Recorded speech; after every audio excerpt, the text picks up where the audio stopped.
Hey everyone, and welcome back to this week's Edith Noble video.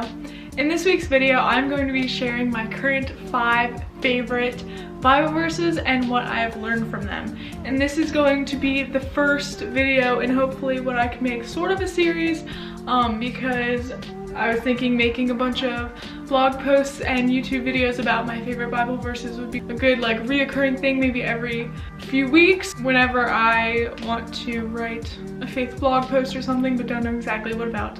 So welcome to the first edition. And I also give more explanations about all of these verses in my blog post, which will be linked down below, so be sure to go check that out. Also, before we get started, be sure to give this video a big thumbs up and subscribe right now because it's gonna be worth it. The first Bible verse I am going to talk about is 2 Corinthians chapter 12 verse 9, which I've talked about before in another video, which hopefully I will link right either here, I'm not sure which. And it is, "But he said to me, my grace is sufficient for you, for my power is made perfect in your weakness.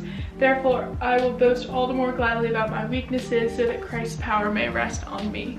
And this verse is so good, and I talk more in depth about it in the other video, but really I love this verse to relate to running, because in running you really need to depend on a strength that is not your own, that you have to find within yourself the power to do something. And so when Christ's power rests on you, you have the strength to do basically anything in his will for you.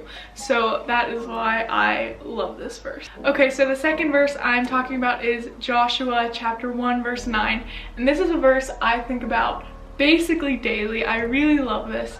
It says, "Have I not commanded you, be strong and courageous, do not be afraid, do not be discouraged, for the Lord your God will be with you wherever you go." And this verse is so good because it just kind of blatantly tells you to be strong and courageous. It doesn't give you any specifics, which I think some people don't really like about this verse from what I've heard. They're kind of like, why does it say, "Have I not commanded you"?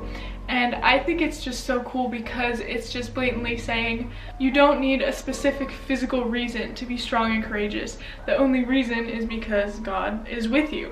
So with the verse from Joshua, this is also great because the simple reason for having courage and strength is because God is always with us. Okay, so the third verse is Mark chapter 9 verse 23, which says, "And Jesus said to him, if you can, all things are possible for the one who believes." So this verse from Mark is so good because it's really cool to hear Jesus speaking versus where Jesus is speaking just kind of hit different, I guess you could say. They just kind of feel more real.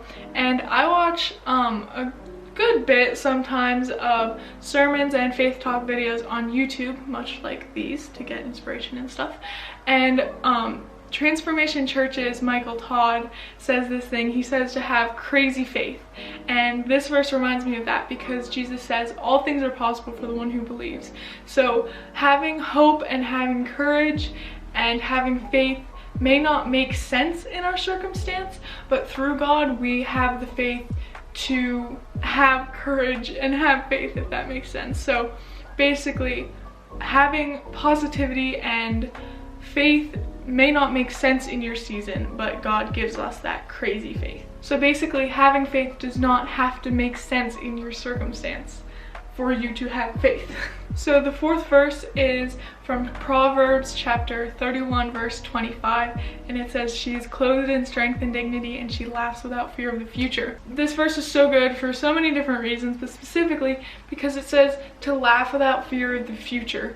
And I think this is so good because the future is so unknown. Through God we can have faith that our future will be exactly as he has planned, which his plan is always for the good of those who love him and trust in him. I've seen this, of course, on Pinterest. I've seen this saying that says, "I trust the next chapter of my life because I know the author." And this reminds me that God is the author of the next chapter, so we don't have to worry about it because it will be in his plan if we trust and love him. This also reminds me to really enjoy the present moment as much as possible and not worry about the future and just enjoy the moment that I'm in without not enjoying it because I'm worried about the future. And the fifth and last verse is Jeremiah chapter 29 verse 11, which says, "For I know the plans I have for you, declares the Lord, plans to prosper you and not to harm you, plans to give you hope and a future."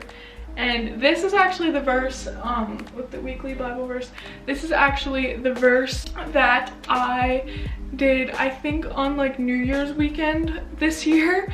And it was a good one for the future because it's so good to repeat in like hard times and troubling times, because it reminds us that our current circumstance may not be good, but our future will be good if we trust in God to get us through this present circumstance. And also it says that he will give you hope for the future, and this is so good because God not only sees where you are presently and has a plan for your future, but he will give you hope in the present circumstance about the future, because hope is so important.